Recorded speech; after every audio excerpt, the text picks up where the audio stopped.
English basic to advance channel में खुशामदीद। नाजरीन, ये है सबक नंबर 100 यानी लेसन नंबर 100। हम लेसन नंबर 1 से लेसन नंबर 100 तक पढ़ते आ रहे हैं और ये है इस कोर्स का आखिरी सबक।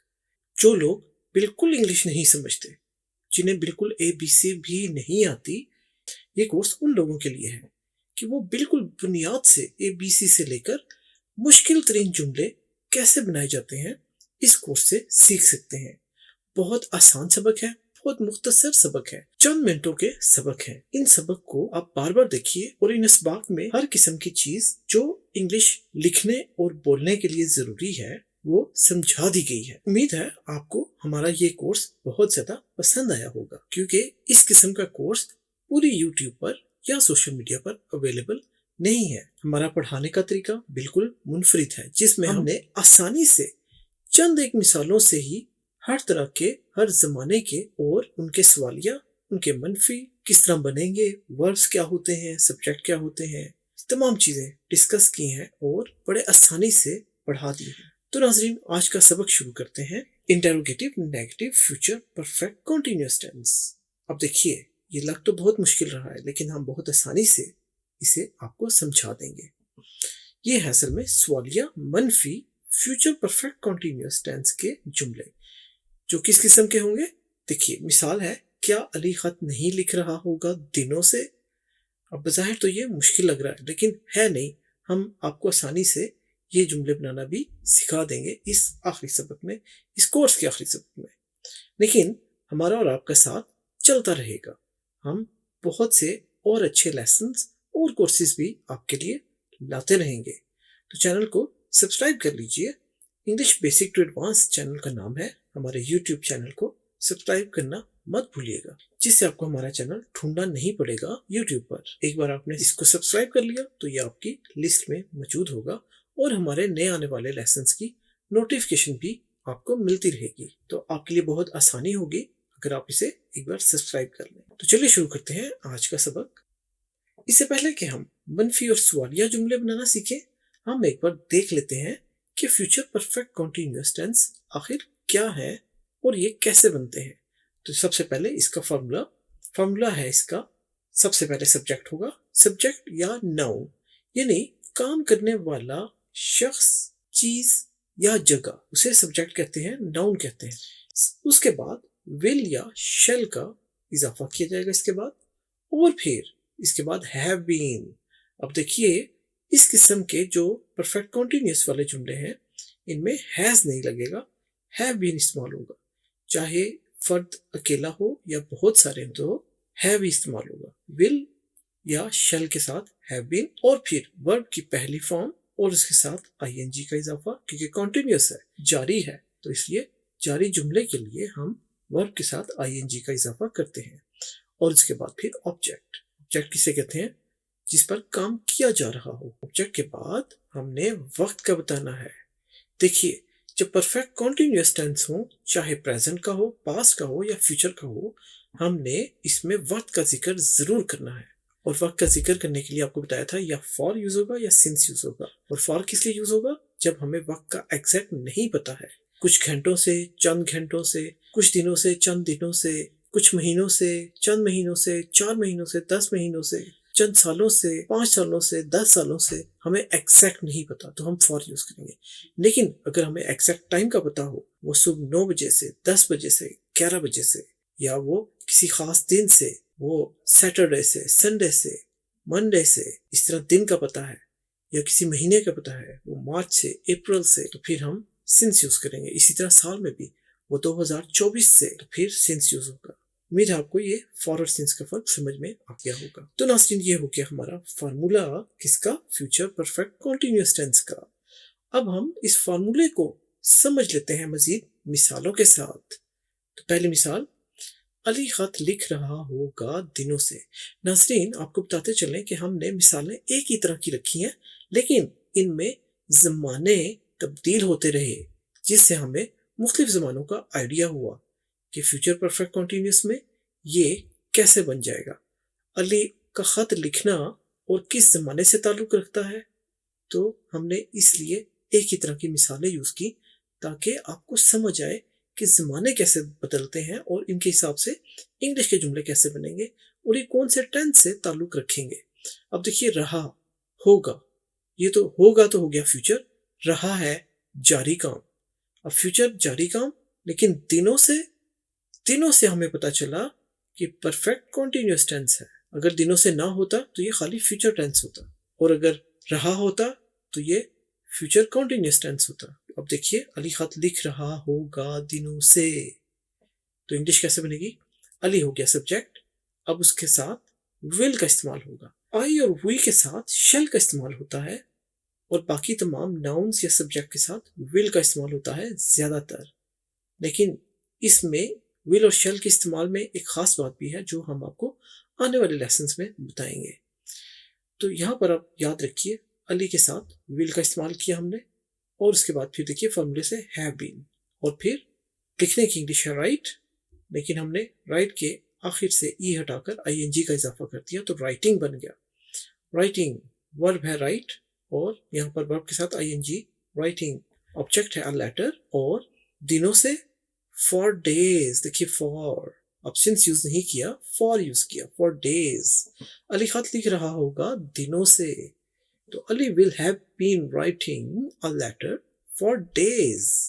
एक और मिसाल देखिए, हम 9 बजे सुबह से क्रिकेट खेल रहे होंगे। देखिए, एक तो वक्त आ गया 9 बजे सुबह से, और जारी है काम, रहे, और फ्यूचर है, आने वाले वक्त में है, होंगे। तो हम सुबह 9 बजे से क्रिकेट खेल रहे होंगे। तो इस तरह से हमें पता चला वक्त का बताया गया है, तो ये परफेक्ट कॉन्टिन्यूस है, कॉन्टिन्यूस भी है, रहे, और फ्यूचर भी है, होंगे। तो फ्यूचर परफेक्ट कॉन्टिन्यूस टेंस। अब इसकी इंग्लिश देखिए, हम सुबह 9 बजे से क्रिकेट खेल रहे होंगे, तो वी, ये हो गया सब्जेक्ट। अब वी और आई के साथ जैसा आपको बताया था शेल का इस्तेमाल किया जाता है, तो यहाँ पर शेल का इस्तेमाल हुआ फॉर्मूले से, और इसके बाद फिर हैव बीन, ये देखिए हैव बीन, और खेलने की इंग्लिश प्ले, और उसके साथ आईएनजी का इजाफा तो playing. We shall have been playing, object है क्रिकेट, क्रिकेट खेल रहे होंगे। अब देखिए, सुबह 9 बजे से हमें एग्जैक्ट उस घंटे का पता है जब से ये काम जारी रहा होगा, तो 9 बजे सुबह से, सिंस 9 AM। देखिए, अच्छा, AM और PM का हम पिछले लेसन्स में आपको बता चुके हैं। अगर आपने दोहराना हो तो पिछले लेसन्स में हमने बड़ी तफसील से AM और PM के बारे में बता रखा है, तो आप पिछले लेसन्स को ज़रूर देख लीजिए, जिसमें आपको वाज़ह हो जाएगा ये AM और PM क्या होते हैं। अमूमन AM सुबह के औकात को शो करता है और PM शाम के औकात को शो करता है। तो जुमला बन गया, we shall have been playing cricket since 9 AM। एक और जुमला देखिए, मैं 2 घंटों से, अब हमें वक्त का अंदाजा हुआ 2 घंटों से, एक सेब खा रहा हूँगा। देखिए, रहा कॉन्टिन्यूस, हूँगा फ्यूचर, और 2 घंटों से हमें पता चला ये तो भाई परफेक्ट कॉन्टिन्यूस का टेंस है, लेकिन कौन सा? फ्यूचर का। तो अब इसकी इंग्लिश कैसे बनेगी? आई, देखिए फॉर्मूले के मुताबिक आई हो गया सब्जेक्ट, आई के साथ शैल का इस्तेमाल किया हमने, तो आई शैल, उसके बाद हैव बीन, देखिए हैव बीन, और फिर खाने की इंग्लिश ईट, और उसके साथ आईएनजी का इजाफा, तो ईटिंग, ऑब्जेक्ट है एन एप्पल, एक सेब, और 2 घंटों से, देखिए अब हमें एग्जैक्ट नहीं पता कब से सेब खाया जा रहा है, तो हम फॉर यूज करेंगे, फॉर 2 आवर्स। अगर हमें पता होता कि वो सुबह के 10 बजे या रात के 9 बजे, तो फिर हम सिंस यूज करते हैं, लेकिन अब हमें अंदाजा नहीं है, वक्त का एग्जैक्ट नहीं पता, तो फॉर यूज किया हमने 2 आवर्स, 2 घंटों से। तो जुमला बन गया, I shall have been eating an apple for 2 hours. उम्मीद है आपको नाज़रीन फ्यूचर परफेक्ट कॉन्टिन्यूअस टेंस समझ में आ गया होगा। यह है उसका फॉर्मूला और यह है उसकी मिसालें। अब हम पढ़ेंगे इसका मनफी कैसे बनेगा, यानी इसका नेगेटिव कैसे बनेगा। ये तो सादा जुमला है, मुस्बत जुमला है, इसे अफर्मेटिव भी कहते हैं। अब हम मनफी पढ़ेंगे, मनफी कैसे बनेगा। तो ये है negative future perfect continuous tense. देखिए, फ्यूचर परफेक्ट कॉन्टिन्यूअस तो वही है, लेकिन ये हो गया नेगेटिव। अब इसका फॉर्मूला क्या है, ये देखिए, बिल्कुल वैसे ही, पहले सब्जेक्ट आएगा, उसके बाद विल या शैल, और फिर इसके बाद नॉट। ये देखिए, पहले विल और शैल और डायरेक्ट हैव बीन थे, अब हो गया नॉट हैव बीन। सब्जेक्ट के बाद विल या शैल आएगा, उसके बाद नॉट आएगा, उसके बाद हैव बीन आएगा, और बाकी जुमला जू का तू होगा। वर्ब की पहली फॉर्म के साथ आईएनजी का इजाफा, फिर ऑब्जेक्ट, और फिर ऑब्जेक्ट के बाद हमने टाइम का बताना है, फॉर इस्तेमाल होगा या सिंस इस्तेमाल होगा। तो ये हो गया फॉर्मूला। देखिए बहुत आसान है, सिर्फ हमने इजाफा किया है नॉट का, लेकिन एक खास जगह पे, और वो जगह क्या है, विल और शैल के बाद और हैव बीन से पहले। ठीक है, तो ये हो गया हमारा negative future perfect continuous tense का फॉर्मूला। अब वही मिसालें देखते हैं, लेकिन नेगेटिव के साथ। देखिए, अली खत नहीं लिख रहा होगा दिनों से। पहले था अली खत लिख रहा होगा दिनों से, अब हो गया अली खत नहीं लिख रहा होगा दिनों से। तो इंग्लिश कैसे बनी? देखिए, सब्जेक्ट अली, विल इस्तेमाल हुआ अली के साथ, अब इसके बाद हमने नॉट का इजाफा किया, और फिर हैव बीन, वैसे ही राइटिंग, वैसे ही वर्ब की फर्स्ट फॉर्म के साथ आईएनजी का इजाफा, राइटिंग, ऑब्जेक्ट लेटर, और फॉर डेज। तो जुमला बना, Ali will not have been writing a letter for days. Ali खत नहीं लिख रहा होगा दिनों से। एक और मिसाल देखिए, हम 9 बजे सुबह से क्रिकेट नहीं खेल रहे होंगे। देखिए, पहले था हम 9 बजे सुबह से क्रिकेट खेल रहे होंगे, उसमें नॉट नहीं था, और जुमला था we shall have been playing cricket since 9 AM। अब हो गया हम नहीं खेल रहे होंगे, तो वी के साथ हमने शैल का इस्तेमाल किया। देखिए, शैल, सब्जेक्ट वी, और फिर उसके बाद नॉट, और उसके बाद फिर हैव बीन फॉर्मूले से, और फिर प्ले खेलने की इंग्लिश, उसके साथ आईएनजी का इजाफा, प्लेइंग, फिर ऑब्जेक्ट क्रिकेट, और फिर सिंस 9 AM। तो we shall not have been playing cricket since 9 AM। हम 9 बजे सुबह से क्रिकेट नहीं खेल रहे होंगे। तीसरी मिसाल देखिए, मैं 2 घंटों से एक सेब नहीं खा रहा हूँगा। देखिए, वही जुमला जो भी हमने पढ़ा, लेकिन अब नहीं के साथ है। पहले था मैं 2 घंटों से एक सेब खा रहा हूँगा, तो जुमला था I shall have been eating an apple for 2 hours। अब हो गया नहीं खा रहा हूँगा, तो आई शैल नॉट। देखिए, नॉट का इजाफा किया हमने। वैसे ही आई हो गया सब्जेक्ट, शैल यूज किया हमने फॉर्मूले से, उसके बाद नॉट का इस्तेमाल किया। देखिए, नॉट, और फिर हैव बीन, ये देखिए हैव बीन फॉर्मूले से, और फिर ईट खाने की इंग्लिश, आईएनजी का इजाफा, ईटिंग, वर्क के साथ आईएनजी का इजाफा, ईटिंग, ऑब्जेक्ट हो गया एन एप्पल, और फॉर 2 hours, 2 घंटों से, फॉर 2 hours। तो I shall not have been eating an apple for 2 hours। ये हो गया नाजरीन negative future perfect continuous tense. उम्मीद है यहां तक आपको अच्छे से समझ में आ गया होगा। अब हम एक और चीज देखने जा रहे हैं। ये तो हो गया negative future perfect continuous tense. अब इसका सवालिया कैसे बनेगा, यानी सवालिया भी होगा और नेगेटिव भी होगा। तो चलिए उसे भी समझ लेते हैं। ये देखिए, interrogative negative future perfect continuous. Interrogative कहते हैं सवालिया को, नेगेटिव कहते हैं मनफी को, और ये हमारा टेंस है फ्यूचर परफेक्ट कॉन्टिन्यूअस। चलिए इसका फॉर्मूला देखते हैं। ये देखिए, इसके फॉर्मूले में नासरीन कोई ज्यादा तब्दीली तो नहीं है। हुआ क्या है कि हमने पहले यहाँ पर सब्जेक्ट था, तो हमने सब्जेक्ट को यहां से उठाकर यहां रख दिया, और विल और शैल यहां पर पड़े हुए थे, हमने उनको उठा के जुमले के शुरू में रख दिया। अब विल या शैल में से एक इस्तेमाल होगा।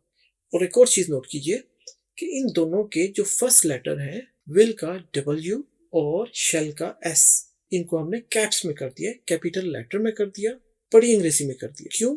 जब भी जुमला शुरू होता है तो उसके पहले लफ्ज का पहला हर्फ कैपिटल में होता है, और सब्जेक्ट अगर कोई खास नाम, चीज या जगह ना हो तो इसका छोटे हरूफ में इस्तेमाल किया जाता है, स्मॉल ABC में, छोटी अंग्रेजी में, तमाम हरूफ। लेकिन अगर कोई खास नाम, चीज या जगह हो, जैसे दिल्ली, लाहौर, किसी मुल्क का नाम, तो फिर उसका पहला हर्फ कैपिटल में होगा। अच्छा, मज़ीद देखिए, बाकी जुमले की तरतीब वैसे ही है। देखिए, नॉट लगा, नॉट के बाद हैव बीन लगा, उसके बाद वर्ब की पहली फॉर्म के साथ आईएनजी लगा, फिर ऑब्जेक्ट, फिर फॉर या सिंस में से कोई एक इस्तेमाल होगा, और आखिर में सवाली निशान जरूर लगाना है। तो ये तो हो गया नाज़रीन फॉर्मूला। चलिए इस फॉर्मूले को भी उन्हीं मिसालों से समझ लेते हैं जो भी हमने पढ़ी। अब देखिए, क्या अली खत लिख नहीं रहा होगा दिनों से? देखिए, हिंदी या उर्दू में हम क्या इस्तेमाल करते हैं सवाल पूछने के लिए, क्या अली।